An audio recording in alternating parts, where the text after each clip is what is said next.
wabarakatuh. Kembali lagi dengan saya di channel Zakaria Ismail. Sebelumnya saya ingin ucapkan terima kasih kepada teman-teman yang sudah support, yang sudah like, komen, nonton video ini sampai selesai. Selanjutnya kita akan merespon kembali terkait video kita yang pertama tentang TikTok dan game online, di mana ada beberapa komentar yang masih perlu diklarifikasi menurut kami. Seperti pertanyaan pertama, bagaimana cara mengedukasi kepada generasi tentang agar meninggalkan atau meminimalisir TikTok dan game online. Lalu yang kedua, apakah dari segi lapangan pekerjaan ya, ada juga yang melihat bahwa TikTok dan game online ini justru menambah ruang pekerjaan bagi generasi bangsa. Dengan begitu, apabila TikTok dan game online itu tidak ditiadakan, maka akan menimbulkan banyaknya angka pengangguran di Indonesia. Nah, untuk itu karena di sini sudah ada narasumber yang membawakan terkait hal demikian pada waktu itu, pada kesempatan ini pun akan dijawab oleh beliau.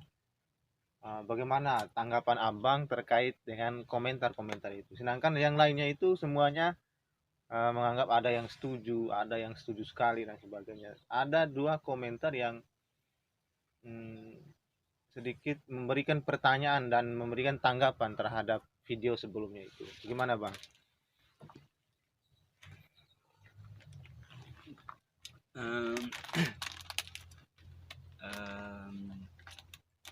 Bagaimana memberikan edukasi pada generasi ini menarik sih, saya lihat ini menarik. Sempat saya singgung di video pertama itu, Jack, bahwa orang akan jadi apa seseorang itu pada kehidupan sosialnya, itu tergantung bagaimana cara dia memandang dunia ini, cara dia memandang realitas, cara dia menerjemahkan lingkungan sekitar. Nah, ini yang saya maksud, bahwa pengetahuan pada manusia itu penting untuk mengarahkan tindakan manusia, untuk mengatur untuk mengatur manusia itu menerima kemajuan, menerima pembaharuan, baik pada aspek teknologi, budaya, agama, politik, dan lain-lain lah gitu. Karena ketika kita bicara edukasi itu sendiri, jadi sejak dini generasi itu ada baiknya, ya kan? Ruang pembinaan di lingkungan keluarga itu bisa kita manfaatkan. Bukan kita melarang generasi itu untuk bergaul dan beraktivitas dengan lingkungan, tidak. Karena hal yang lebih berpengaruh dan berperan pada generasi itu yang bisa cepat merespon atau membatasi atau memberi pengaruh pada keadaan sekitar, itu ada dua hal saya lihat. Ini terlepas dari pengetahuan individual yang dimiliki oleh masing-masing orang. Yang pertama, soal generasi atau anak didik itu, dia lebih dipengaruhi oleh lingkungannya. Jadi dengan lingkungan apa dia bergaul, di ruang apa dia bergaul, itu akan cepat mempengaruhi cara dia bertindak, cara dia berpikir, itu sangat dipengaruhi lingkungan. Saya kalau menyangkut ini, salah satu tokoh empirisme barat itu, tokoh yang pernah menelisik tentang budaya dan agama itu pada pasca abad 14, dan yang salah satu yang mempelopori terbentuknya sains dan peradaban Eropa itu ada namanya John Locke. John Locke itu juga melihat bahwa eksistensi manusia dari awal itu dia bahasakan seperti ibarat kertas putih. Manusia ibarat kertas putih, jadi lingkunganlah yang memberi pengaruh. Jadi kertas itu sedikit saja diberi tinta, maka dia sudah hilang eksistensinya sebagai manusia yang suci itu. Jadi dia mau membahasakan bahwa yang sangat berpengaruh pada manusia itu adalah lingkungan, dan lingkungan pertama itu termasuk lingkungan keluarga gitu. Nah, persoalan edukasi ini mesti ditanamkan pada lingkungan pertama. Generasi atau individu itu mulai mengenal dunianya, ya, mulai mengenal hal-hal di sekitar, dan tentu saja keluarga. Dan pada saat pertama mereka membaur dengan lingkungan sekitar, nah disinilah peran keluarga itu penting, untuk memberikan edukasi yang baik, ya kan. Nah, maka kalau saya secara pribadi, edukasi yang baik, edukasi yang terpenting yang diberikan pada generasi itu adalah pengetahuan. Nah, karena kenapa? Karena pengetahuan ini itu identik dengan pengalaman manusia. Jadi tidak akan ada pengetahuan pada manusia ini kalau tidak didasari oleh pengalaman. Nah, pengalaman manusia ketika mengenal dunia sekitar atau mengenal kehidupan di sekitar, tentu pengalaman-pengalaman pertama yang kita harus hadapkan itu adalah hal-hal yang baik, hal-hal yang tidak keluar dari norma dan etika semacam unsur religiusnya. Itu yang harus kita kedepankan, sisi-sisi agama, sisi-sisi moral, sisi-sisi etika, bahkan sisi adat yang diamini oleh keluarga sebagai salah satu nilai yang bisa bermanfaat bagi manusia. Nah, makanya edukasi dalam hal-hal yang bersifat pengetahuan semacam memberikan pengetahuan yang setidaknya bisa menyaring cara berpikir, kemudian bisa menyaring tindakan manusia dalam menghadapi kemajuan zaman ini. Kita juga tidak boleh menolak. Kita kenalkan pembaharuan dan kemajuan pada generasi ini, kita juga harus kenalkan, tetapi pada sisi-sisi yang positif, dan kita juga harus ajarkan sisi negatifnya supaya mereka paham. Nah, kebiasaannya generasi itu dalam mengakses kemajuan dan pembaharuan itu mereka sendiri yang langsung mengetahui atau melihat secara langsung sisi negatif. Nah, ketika tidak terkontrol dan tidak disaring oleh pengetahuan, justru sisi negatif inilah yang banyak dimanfaatkan. Nah, sisi positif hanya dijadikan sebagai hobi saja atau kebiasaan saja. Mereka manfaatkan. Namun di sisi lain, sisi negatif ini juga dianggap hal-hal yang positif dalam penggunaan aplikasi, penggunaan teknologi. Semacam di video pertama kan kita persoalkan TikTok. Nah, gitu.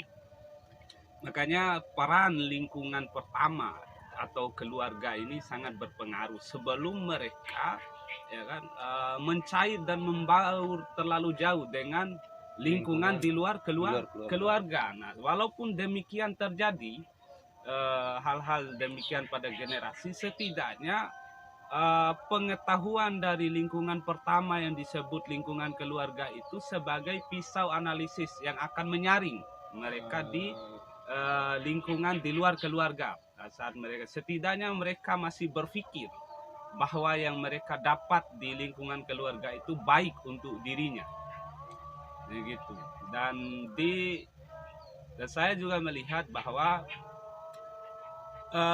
minat atau spirit mengenalkan pengetahuan bermanfaat, nilai-nilai religius dari keyakinan masing-masing manusia yang datang dari sistem kepercayaan, sistem ketuhanan, itu mesti diterapkan dalam bentuk pengetahuan pada generasi.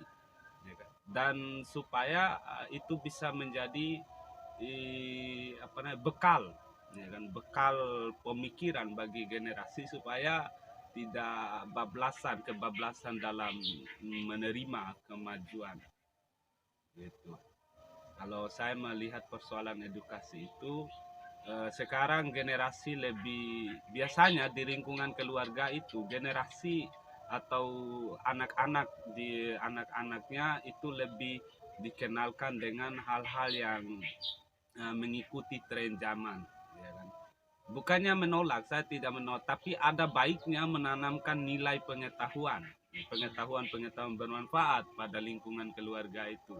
Jangan langsung kita tawarkan pada generasi itu, biasanya langsung kita ajarkan cara bermain Android, kita berikan ruang mengakses game, ya kan, kita langsung mengenalkan apa namanya, kita menyuguhkan hal-hal yang membuat generasi ini malas mau belajar, malas sehingga pikirannya terbawa pada hal-hal yang apa namanya, hal-hal yang saya pikir fiktif, ya, tidak punya nilai sama sekali gitu. Kadang saya juga melihat, Jack, di dalam pengamatan saya, kebanyakan generasi di era sekarang itu oleh lingkungan keluarganya itu, ya kan, sebelum oke lah, ketika mereka sudah menginjakkan kaki di dunia pendidikan, setidaknya di dunia pendidikan dasar, menengah, pertama, bahkan menengah SMP SMA itu, ya kan, seolah-olah kita melihat kontrol lingkungan keluarga itu hilang, jadi dibiarkan bergaul. Justru seorang anak itu diberikan akses leluasa, ya kan, untuk memilih dan menempatkan keahliannya itu berdasarkan hobinya, Ya. gitu, tidak terkontrol gitu. Nah, di sini sebenarnya ruang pergaulan itu sebenarnya kita memberikan ruang kepada anak didik kita, kepada generasi kita untuk mengakses pergaulannya sendiri, ya, hanya karena dengan dalil atau motif atau pemahaman kita ingin sayang atau cinta Ya. pada generasi kita, kemudian kita membiarkan keinginan generasi itu harus diikuti. Nah, ini sebenarnya salah, ya kan. Ini kadang di akhir atau ketika kita sudah merasakan efeknya itu baru kita sadari, Ya. baru kita memberikan penekanan, baru kita membatasi. Nah, sebenarnya tidak boleh juga dari awal kita memberikan penekanan, memberikan langsung menekan. Karena kebiasaan begini, pada manusia itu, manusia itu biasanya dia akan terbiasa pada hal-hal di mana ketika kita suguhkan kebiasaan-kebiasaan pertama pada saat pikirannya mulai bisa memahami dan mencerna hal di sekitarnya. Nah, pada saat itu kenapa kita tidak suguhkan hal-hal yang bermanfaat? Kita tidak ajarkan cara membaca buku, menggunakan teknologi-teknologi pada hal-hal yang bermanfaat. Ya, ini kan lebih baik, ya kan? Kenapa kita tidak mengajarkan etika, ya kan? Pemahaman tentang etika, moral, bahkan pemahaman yang menyangkut kedirian manusia itu sendiri itu lebih penting, ya, ketimbang kita memberikan akses sendiri pada generasi kita untuk memahami dunianya, untuk memahami dirinya. Nah, kalau begini terjadi, kalau hal-hal ini sering terjadi, ya sama halnya dengan kita membiarkan lingkungan sekitar di luar kita itu mendidik generasi kita, sama halnya begitu.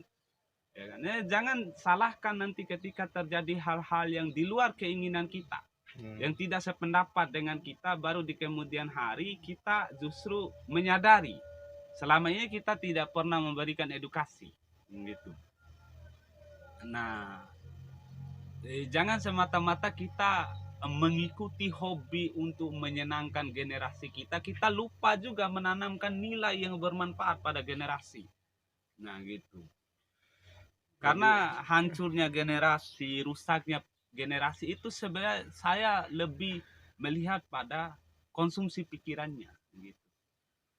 Kita konsumsi pikiran, saya pikir, jadi tidak adanya penyaringan pengetahuan, tidak adanya kontrol pengetahuan, ini yang akan mempengaruhi sisi tindakan manusia itu. Dia mau bertindak seperti apa tergantung cara dia berpikir. Nah, pikiran manusia ini kalau tidak didukung dan ditopang oleh hal-hal yang baik, jelas tindakan itu akan terarah pada hal-hal yang buruk, tidak terkontrol. Nah, begitupun kalau pikiran ini dari awal disuguhkan pada hal-hal yang buruk, juga dia akan menjauh dari tindakan-tindakan yang baik. Nah, ini prinsip kausalitas sebenarnya kita bicara, bahwa Ya, pada ya. pada ruang eksternal tindakan manusia itu sangat dipengaruhi oleh sisi internal dalam diri manusia yang menyangkut tentang pikirannya, pengetahuannya, konsumsinya seperti apa.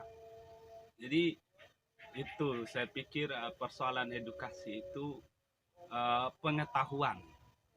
Jadi pengetahuan yang bermanfaat, yang bersumber dari ajaran-ajaran ketuhanan, ajaran-ajaran agama, ajaran adat, ya, pokoknya hal-hal yang baik lah. Karena baik dalam pengertian saya itu, ya kan, apabila dia tidak bertentangan dengan manusia. Ya.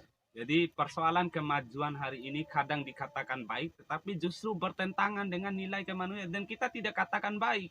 Apapun kemajuan, apapun teknologi, apapun konsumsi pikiran manusia, kalau kita mau katakan itu pembaharuan dan kemajuan, dia tidak boleh bertentangan dengan manusia. Ya, dia tidak. Kalau bertentangan dengan nilai manusia, semacam etika, akhlak, kemanusiaan, itu kita tidak katakan pembaharuan, dan itu justru menghancurkan manusia. Apapun alasannya, kalau bertentangan dengan kemanusiaan, kita katakan itu menghancurkan, bukan membangun kemanusiaan. Ya, baik. Ya, sangat menarik, Bang. Boleh kita bahas lanjut nanti karena azan. Kita akan lanjut setelah kita break sholat dulu, Bang, ya. Ya.